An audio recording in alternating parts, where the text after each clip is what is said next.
Musa aleyhisselam qanday qildi? Musa aleyhisselam Fir'avnning yiliga qo'rqmasdan kirib, "Men haqliq, sen haqsiz" dedi. "Mening qavmim haqliq, sen haqsiz" dedi. "Mening qavmimni sen qo'ypa. Qo'ypamaydigan bo'lsang, oqibating nima bo'ladi ey Fir'avn" dedi. Ammo Fir'avn o'zining zo'ravonligini sürdürdü, oxirida halak bo'ldi. Keyin oxirgi payg'ambarimiz Muhammad alayhisolatu vassalamga kelgan bo'lsak, Muhammad alayhisolatu vassalamga Allah subhanahu wa taala shunday xitob qildi. "Ya ayyuhal muddassir, qum fa'anzir, va rabbaka fakabbir, va thiyabaka fatahhir, va rujza fahjur."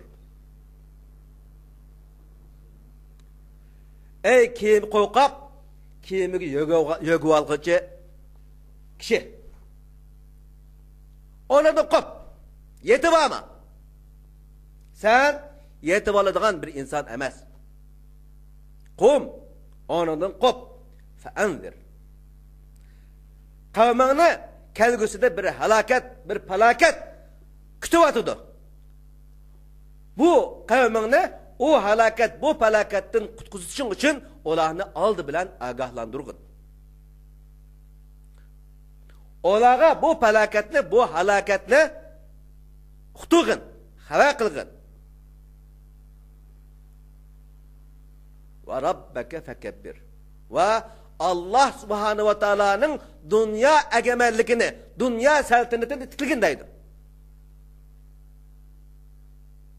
Bu Muddassir suresidagi voqeasiga qaraydigan bo'lsak, Allah subhanahu va taolo Muhammad alayhisolatu vassalamga "Iqra bismi robbikallazi xalaq, xalaqal insana min alaq" deb bu birinchi surening birinchi oyatini tushirib bo'lgandan keyin bu payg'ambar alayhisolatu vassalam Makkaga qaytib kirib, o'zining oilasiga qo'rqib ketganligi uchun "Meni yo'g'ab qo'yinglar, men titrab ketyapman, qo'rqyapman. Onun için beni yögep qo'yinglar" deb talab qilgan. Va ailesi Peygamber aleyhissalatu vesselamni kiyim bilan yögep yatqizib qo'ygan. Va shunda yatqizib qo'yish bilan bir qancha zaman o'tgan deydi. O'tgandan keyin mushriklarniki, Makkadagi kafirlar, Makkadagi zo'ravonlik insonlar Muhammadga vahiy kesib qoldi. Endi buniki mushundaq saralliq tutgan, mushunda bir narsa deb ketgan. Deb bunda gapmi taral qildi. Taralgan paytda Allah subhanahu va taolo bu oyatni tushirib, "Ey Muhammad, sen yatadigan inson emassan.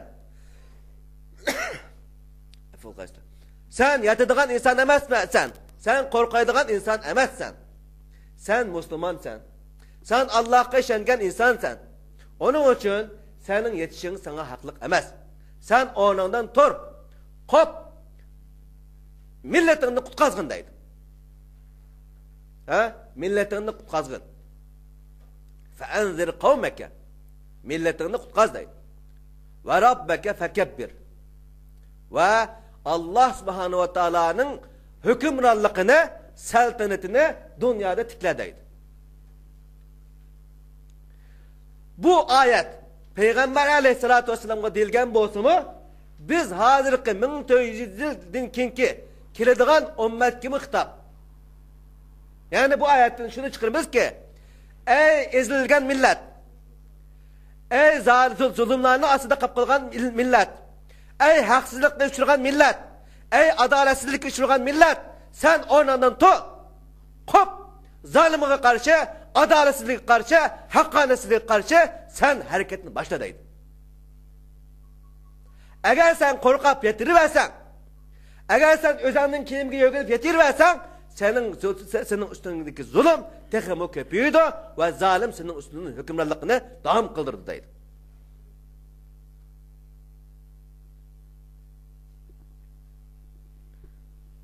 Şunun için biz Şarkı Türkistanlık Müslümanlar bu ayetke dikkat kılışımız gerek. Bizimki Şarkı Türkistan'da İslamiyet bilen şereflendiğinden ki uzun zaman özümüzün hükümranlık olan Allah subhanahu wa ta'ala'nın Allahu Ekber nidası ile yaşayıp geldik. Ama ahirki zamanda dünyadaki Müslümanların zayıflışı ve başka İslam düşmanlarının ki Müslümanlar üstünde doğan hile mekilleri ve uyanları tüpeyleden Müslümanlar İslamiyet'in yaraklaştığı vaxtıda onun Müslümanlar özünün hükümranlığını yukarttı ve şunun bilen birge biz Şarkı Türkistan Müslümanları Allahu Ekber kelimesini uzaklaştık.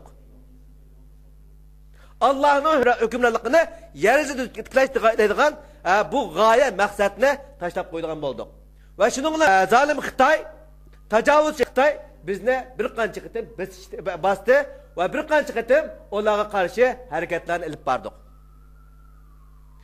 İslamiyet'in bu inkılabı çöncesini bilgen kişiler Xitay'a karşı bir qancha qitim qo'zg'olonlarni, inkılaplarını ilip bardı. Biz Şarkı Türkistan tarixi qarab bakadigan bolsak, başta Xotan inkılabı bolsun, meyle Şarkı Türkistan'daki Qashqarda kurulgan 33. yıldaki Cumhuriyet bolsun, 44. yıldaki Cumhuriyet bolsun, hemmisinin başında bu anını, bu çencini özde his kılgan insanların elip bargan hareketini gösterdi.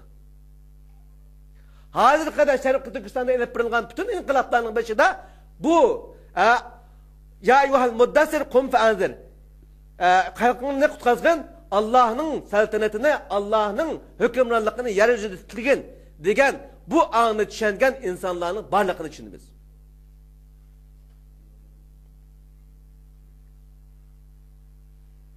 Endi biz hazırki zamanda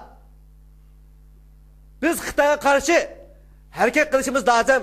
Xitay'a karşı inkılap ilip birişimiz lazım. Xitay'a karşı hareket kılışımız lazım. Xitay'a zalim karşı boş durmasımız lazım. Onlara karşılık görüşümüz lazım degen vaktimizde bazı bir insanlar çıkırken ki siz nemin özüne kılırsınız bunu? Sizin kolunuzda Kur'an gücünüz var mı? Xitay'ın küçü degen dünyada birinci küçülüp kalıvatıda. Siz nemin özüne karıştırırsınız deydi. İslam tarihinde mi? Şundak diyen insanlar çıkan. Musa aleyhissalatu vesselam'a Allah subhanahu wa ta'ala sila hemminle kavmin bilen birge Kudüs'ü kirinla dese kavminin işinden bir grup insanlar dedi ki sila berip uruşunla. O yada nihayeti yuğan küçülük insanlar var iken ola bilen biz tenkilenmeyimiz. Biz meyada tuğaştırayla sila aşında uruşuduğun şundak inkılap kılıdığın hareket kılıdığın insanlar boğaz için özanlık kılmamışsa bu işine. Biz meyada turtlayla. Nenemiz diyeyla, cenemiz bakayla. Degen vaxtıda onların işinin iman keltirgen, işengen, Allah'ın birlikiga, barlıkıga, Allah'ın yardımıga işengen, iman keltirgen insanların bir qancha kişi biz Musa bilan bizge birge barımız ve haksızlıkka, adaletsizlikka qarşı oturumuz ve u yerdeki zalimlarni qo'g'lab chiqiramiz deb hujumga boshlagandan keyin Alloh subhanahu wa taolo u millatga, u qavmga fathini berdi. Biz nerede durup durayla, biz nenemiz niyayla, kendimize bakayla degen insanlar 40 yıl müddet içinde aşı sahra çöllerinde perişan bulup yürüdü. İslam tarihinde moşundak zalimlarga İbrahim aleyhisselam'a okşaş, Musa aleyhisselam'a okşaş, Muhammed aleyhissalatu vesselam'a okşaş, özü yalğız bolsun mu, özünün küçü az bolsun mu, zalimge karşı hareket kılsan, onunla karşılık göstersen, inkılap kılsan, akıbetinde senin galibi kıldığanlıkını Kur'an-ı Kerim bizi gösterip duruyordu. Biz muş işenci bilen inşallah kelgüsü de biz hukuku bir güne emez bir güne Xitay'a karşı biz zafer kazanımız, galibi kılımız ve biz Müslümanlığımızı ilan kılıp inşallah kelgüsü de Şarkı Türkistan'da İslam bayrağını lapılatımız, Allahu Ekber nidasını yanıtımız inşallah. Bugünkü sözümüz müşakkıcı olsun. İnşallah kepte yine görüşümüz istedim.